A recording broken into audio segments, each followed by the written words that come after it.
家好，欢迎来到 Milo 的频道，我是主播 Maddie。不知道大家有没有常用到图像放大工具或是图像增强工具呢？今天 Maddie 就介绍3个我自己有在用，而且操作方便又免安装，加上免费的网站哦。它们分别是 CapCut、QuickDrop 与 Astrea。另外还会附上我的实际测试结果与分析，让您能够更清楚这些网站的图像增强功能。那就开始今天的主题吧。首先，打开网页版的 CapCut， 在这里我们可以看到许多模板可供选择。点选左边的魔法工具，进去后我们选择处理图像类，选择影像画质提升器。在这里可以看到网页版的 CapCut 有许多 AI 工具可以用来处理图像，而且不用花钱，非常推荐使用。比如移除背景、老照片还原、影像风格转移、AI 颜色校正等等。虽然比不上真正顶尖的修复工具，但也算非常够用。进入影像画质提升器的界面，这里可以选择电脑本地上传档案，或是在 CapCut 的云端空间 Google 云端硬碟 Dropbox 里选择档案。我选择电脑本地上传图片，选择已经准备好的 Maddie 全身照片。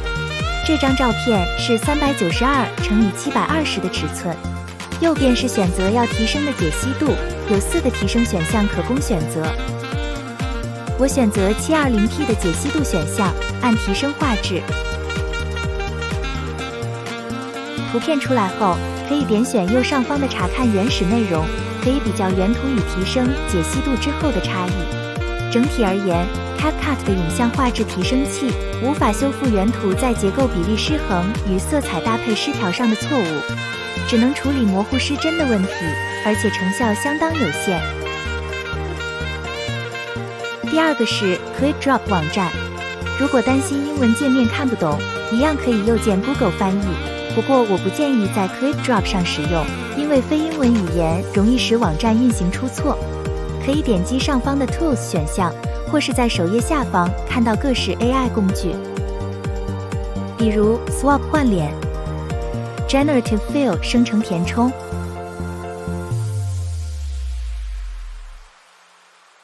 或是替换背景、移除背景，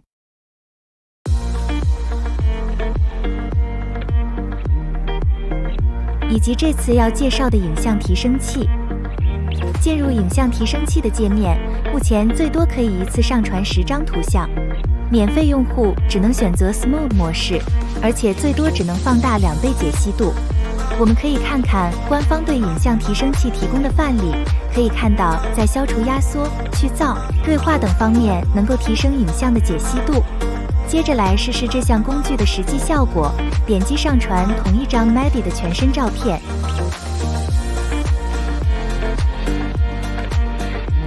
按下开始提升。图片出来后，可以发现尤其在头发色泽、外套纹理以及眼睛等脸部方面确实有一些提升，不过效果没有很明显。原图的手与地板花瓣的色泽问题没有被修复。这项工具与 CapCut 的影像画质提升器一样，都只有提升解析度，而没有修复或重构图像的功能。点击下载即可保存到本地。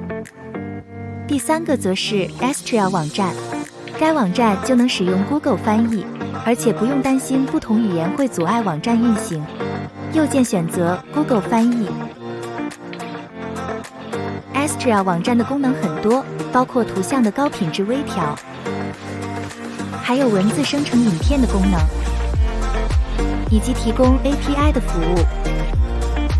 此外， Astrea 网站还有多项功能，可以点击 Docs 文件即可查看说明。在这里可以看到，自2024年3月20日开始，图像增强工具免费使用。此外，这里还有诸多网站说明跟文件资料可以参阅。返回主页后，我们可以在账户栏的下拉选项中查看付费记录与处置方式。接着点 Showcase 展示柜，可以在此看到网站的各项资源，比如选择画廊。在这里，我们就可以看到其他人的作品，同时也能参考这些作品的绘图指令。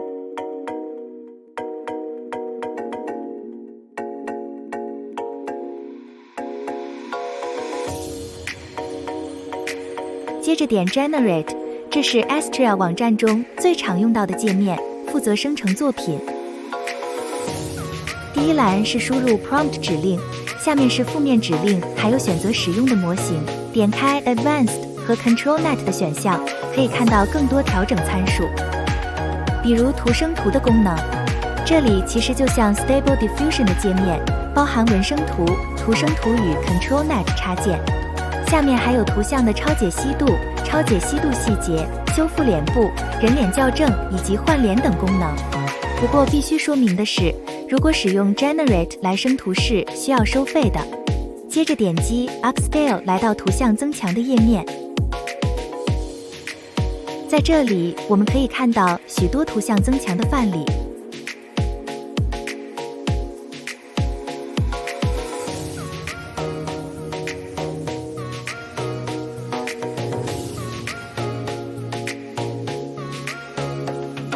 点击 Copy 可以复制那张图像的指令，以及跳至页面顶端。接着上传同一张 Maddie 的全身照片。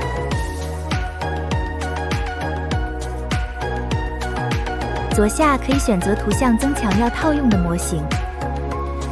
点开右边的 Advanced 和 Prompt 的选项，可以设定图像增强的参数，一样有 Prompt 指令与负面指令。比较重要的是 Classifier Free Guidance Scale 和 Prompt Strength 的数值。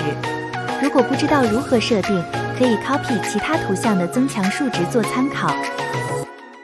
CFG Scale 主要影响指令与增强结果的关联性，越大越趋近指令。Prompt Strength 也可以看作是创造力，越大图片越有创意。CFG Scale 和 Prompt Strength 底下有给提示，就在范围内选择即可。超过范围只会降低增强效果。想要无限制下指令，只能在付费的 Generate 生图界面操作。另外 Only Upscale 代表增加指令内容不会有太多效果，反而容易破坏图片增强的品质。至于负面指令，可以选择系统预设即可，不会差异太多。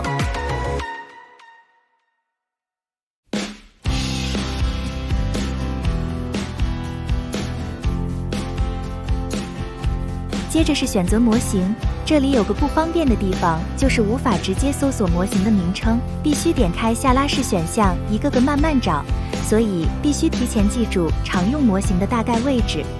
选择这次测试的模型，这里推荐大家一开始使用 CFG Scale 和 Prompt Strength 的预设值，会得到最稳定的图片增强效果，后续再试需要调整参数即可。按下 Upscale 开始增强图片。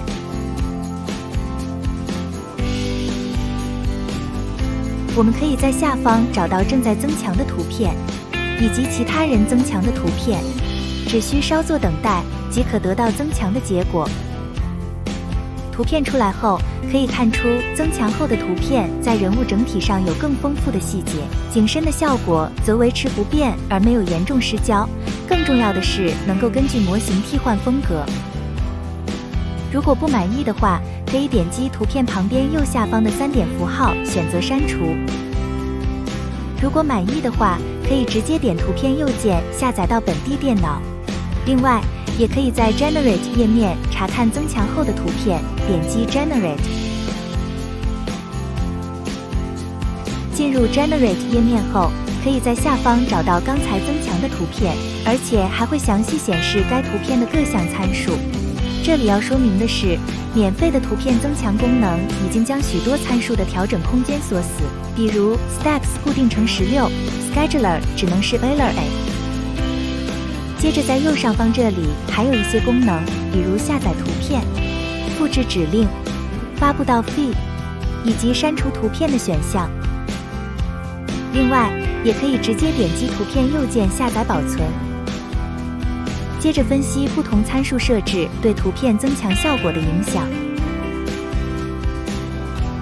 在分析各项参数之前，我们必须要了解 Stable Diffusion 的 AI 绘图概念中 Stacks 与 CFG Scale 之间的关系。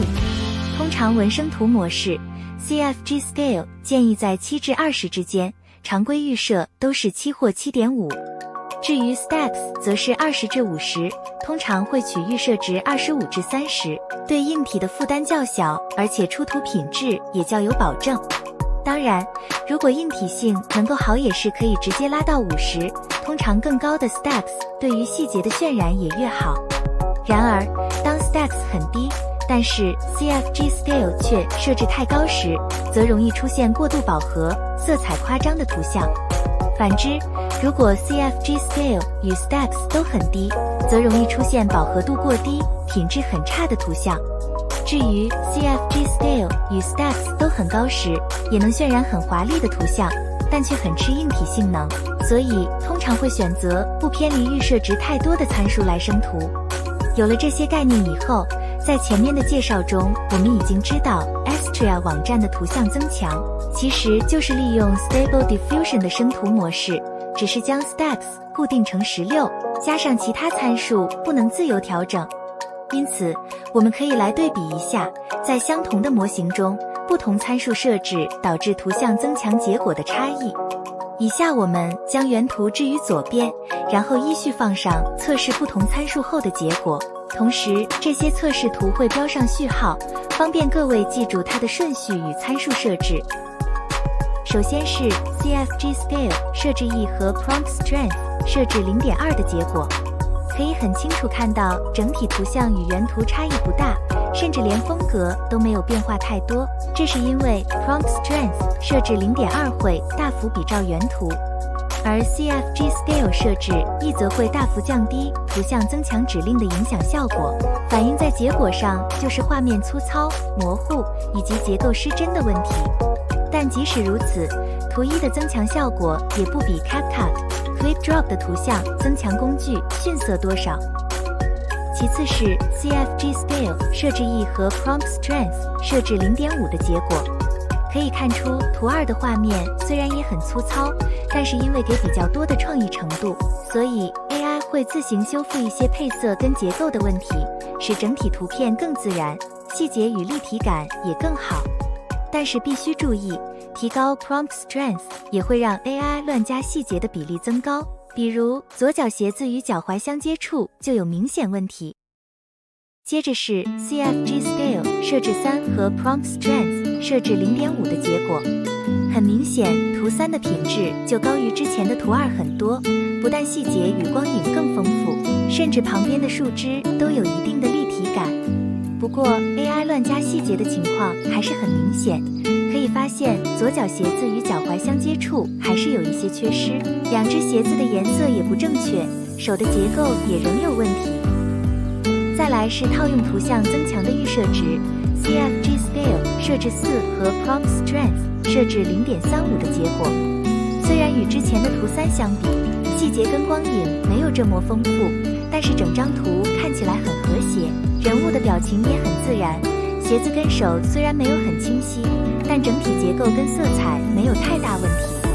我认为预设值是目前最稳定的图像增强参数，适合本身品质不差以及构图跟色彩没有严重问题的图像。不过这次用来测试的 MADI 全身图本身就比较模糊，因此套用预设值虽然有小幅度的修正，但还是无法避免周围模糊的问题。之后是 CFG Scale 设置6和 Prompt Strength 设置 0.2 的结果。由于 Prompt Strength 设置 0.2 将会大幅比照原图，所以图5与原图的风格差异不大。但是图5将 CFG Scale 设置6，因此相较于图1，图5的人物细节更丰富，表情更自然。虽然在手、场景与鞋子等方面依然很模糊，但这多半与原图本身就很模糊有关。因此，这项参数设置最适合用来维持原图的结构跟色彩，同时提高解析度，而不是修复、重构图像。因为 Prompt Strength 设置 0.2 等于把 AI 的创造力锁死，但指令又强调图像增强要更多的细节以及高品质，所以很适合原图本身构图跟色彩都没问题，只是要提高解析度的需求。当然，在模型的影响下会与原图风格稍有差异，但不会变化太大，与一般图像增强工具的效果较接近。接下来是 CFG Scale 设置6和 Prompt Strength 设置0.5的结果。图6是目前测试中拥有最多的细节与光影感，而且又清晰立体的图像，只可惜脸部与头发明显有过度饱和与曝光度太高的问题。至于为何会变成这样，其实跟图像增强页面将 Steps 固定成16有关。由于 Steps 处于较低的状态， CFG Scale 设置6是有一定几率出现过度饱和的情况。正常来说，如果是在 Generate 的页面，只要 Steps 调高即可，但图像增强页面是不能设定的。此时 Prompt Strength 设置0.5等于是给 AI 更大的自由度，这会大幅增加图像过度饱和的情况发生。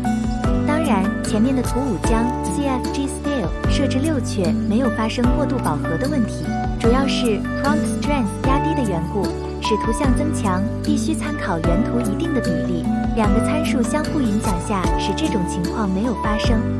总之， CFG Scale 设置6和 Prompt Strength 设置0.5算是一种赌注，不是图像超清晰立体，光影特别好，就是整张图色彩夸张、过度饱和等问题。最后是 CFG Scale 设置6和 Prompt Strength 设置0.35的结果。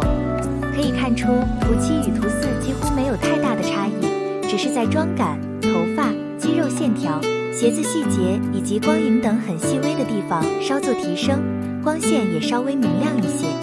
不过我认为图4的整体气氛比较自然，更顺眼一点。从图6的测试结果就可以得知， Prompt Strength 的影响非常关键，它几乎决定了 AI 图像增强的主要构图与色彩效果，而 CFG Scale 只是在 AI 有多少自由度的前提下，根据指令做细节上的调整。我们总结一下前面的各项测试与分析结果，从图2、图3以及图6可以看出， Prompt Strength 设置0.5的增强效果十分类似，都是强烈的光影、清晰的背景以及丰富的细节。这是因为当 AI 有较高的自由度时，指令的影响程度也会随之增加。另一方面，从图2到图3再到图6，可以看到随着 CFG Scale 设置越高，细节、光影与色彩就越丰富，也更趋近指令的要求。普遍情况下， CFG Scale 不要低于3，会严重影响图像增强的品质，设为3至6都可以。当然，在 Steps 被限制的情况下， Prompt Strength 设置0.5，就不建议把 CFG Scale 设置6。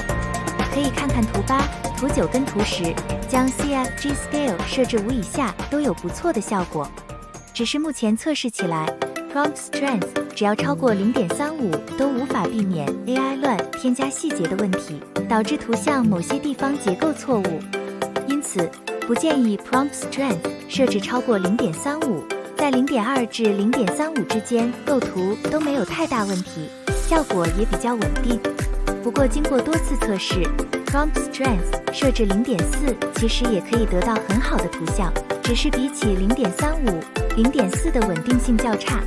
比如图11的 CFG Scale 设置6脸部就开始崩图。另外，图11、图12、图13在左脚袜子以及鞋子处都会有一些颜色错误。如果能接受，其实 Prompt Strength 设置0.4的效果也很好，在人物的表情上与0.35同样优秀，而周围背景的细节反而比0.35更清晰。总之，经过多次测试与归纳后，除了推荐预设值，我也建议可以根据模型以及原图特征对参数设置稍作微调，其中 Prompt Strength 设置在0.2至0.35，AI 比较不会乱添加细节，图像增强的稳定性较高。而 CFG Scale 则是情况可以设置在3至6，不过要小心设置又常出现过度饱和的情况。接着分享10个我觉得不错的模型与增强效果给各位看看。这些测试图都是使用预设值的参数设置增强图像，大家可以根据自己的偏好来使用模型。第一个 3D Animation Diffusion 是 3D 动画的模型，类似美式动画那种类型。只是这双眼睛看着有点不太舒服，斗鸡眼太严重了，可能不太适合 Maddie 这张图片。第二个 Absolute Reality 是完全写实类的模型，而且也能呈现东方人的长相，我觉得整体效果还不错。第三个 Babes Babes 是欧美模特的风格，尤其适合性感风格的图片。可以看到，即使套用在 Maddie 身上也没有违和感，直接变成欧美名模的长相了。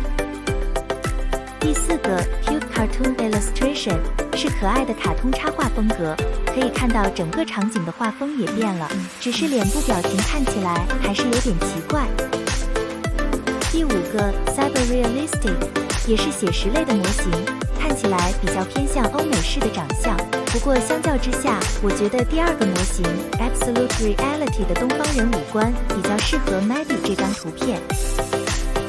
第六个是大名鼎鼎的 Dream Shaper， 这个模型可以兼容多种不同样貌、风格的人物图片，而且效果很美观。同样是东方人的长相，可以看出 Dream Shaper 在写实风格上比前面的 Absolute Reality 有更好的美颜效果。第七个 Ghost Mix 是类似 2.5D 的风格，很适合生成复杂结构的组合类图像。在 Maddie 这张偏向风景照的图片中比较没有优势，但是它在人物细节的修饰上依然很美观。第八个 Magic Mix Realistic 也是非常有名的写实类模型，也称作麦菊写实、麦菊 MJ。对于想要生成东方美女、明星模特、韩国偶像、小姐姐都非常适合，而且它还有丰富的光影效果。当然，这也表示您使用这个模型时 ，CFG Scale 设置6会很容易崩图。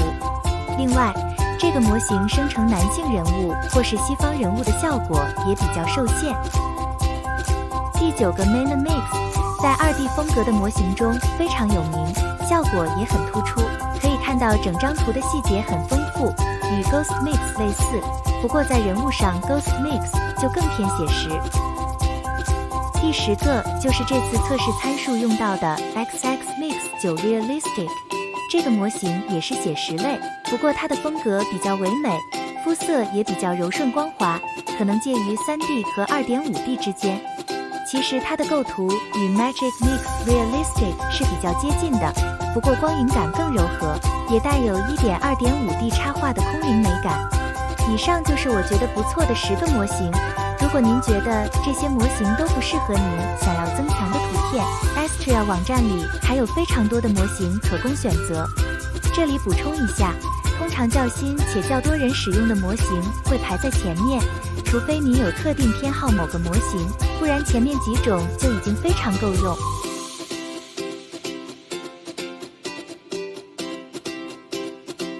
以上我们已经从3个网站的介绍、图像增强工具的测试与分析，大致了解它们的使用方式。接下来是我们要如何善用这3个网站的图像增强工具呢？首先，我们要了解它们在图像增强上的差异性。相比之下 ，CapCut、ClipDrop 都是直接放大图像的解析度，而不是风格替换。但是 Astrea 网站的图像增强，除了能够根据模型替换风格，还能呈现更好的品质与更丰富的细节。您甚至可以将照片、写真、手绘等等其他形式的图片，在这款免费又好用的图像增强工具下变换多种风格类型。这项便利性也可以让没有 Stable Diffusion 的人也能透过风格替换，享受到 Stable Diffusion 开源社区的模型效果，使 AI 绘图不再受限单一网站或软体。当然，如果您不想改变图像的风格，甚至不需要修复图像，那 CapCut 和 ClipDrop 的提高解析度就比较适合您。毕竟参数再怎样调整 ，Astrea 网站的图像增强都避免不了模型的影响。其次是图像增强的品质，免费版的 ClipDrop 和 Astrea 都是放大2倍解析度，而 CapCut 则是提供4种增强规格可供选择。当然，相较之下 ，Astrea 的品质远胜于 CapCut 和 ClipDrop。接着再比较 CapCut 和 ClipDrop 的图像增强效果。左边的原图是392×720的尺寸，在 CapCut 选择 720P 的解析度提升以后，尺寸是720×1322，而 ClipDrop 放大2倍解析度则是784×1440。但是两者相互对照以后，可以发现 CapCut 虽然尺寸较小，但却比 ClipDrop 更清晰一些。不过相较原图与 ClipDrop 增强后的图像，可以发现 CapCut 提升的图像在周围场景已经有明显失真的情况。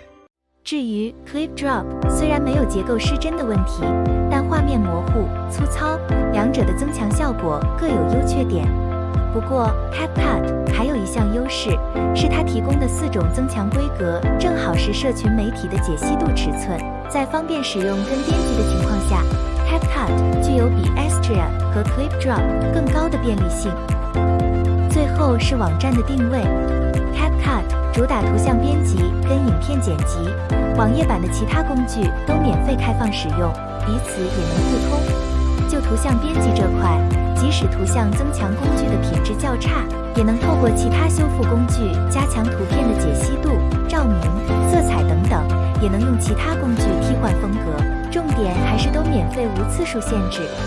ClipDrop 主要是在图像处理这块，包含多种修图、绘图、编辑、替换的功能。虽然功能也很全面，不过免费版的限制就比较多，比如图像增强工具只能放大2倍解析度，以及每24小时内最多处理20张图像的免费次数。Astria 也可以看作是线上版的 Stable Diffusion， 除了图像增强工具，还有文生图、图生图、文字生成影片的功能，以及打造个人专属模特、训练模型、LoRa 等等。不过，除了图像增强工具是免费的，其他的功能基本上都需要付费使用。有了以上的概念后，选择最适合自己的图像处理流程才是善用这些工具的方法。比如，您可以在 ClipDrop 做原图的编辑处理，之后再到 Astria 替换图像的风格与提升品质，最后在 CapCut 完成图像编辑或是影片剪辑，就是一个不错的处理流程。既能最大化利用工具的长处，也能更节省时间与金钱。这期影片关于3个图像增强工具网站的介绍就到这里。由于影片较长，而且还包含了多项参数的测试分析，以及图像增强工具的应用，内容可能较复杂，不太好理解，建议重复多看几次。此外，影片中的参数分析都是我亲测后的感想，也许和您的经验不同，还请多多包涵。最后 Maddie 在此感谢各位看到这里，如果您喜欢，可以帮我点赞、订阅加分享，您的支持是我继续创作的动力。如果您还有什么想法或是其他建议，也可以在留言区告诉我。最后还是不要忘记多多支持我哦。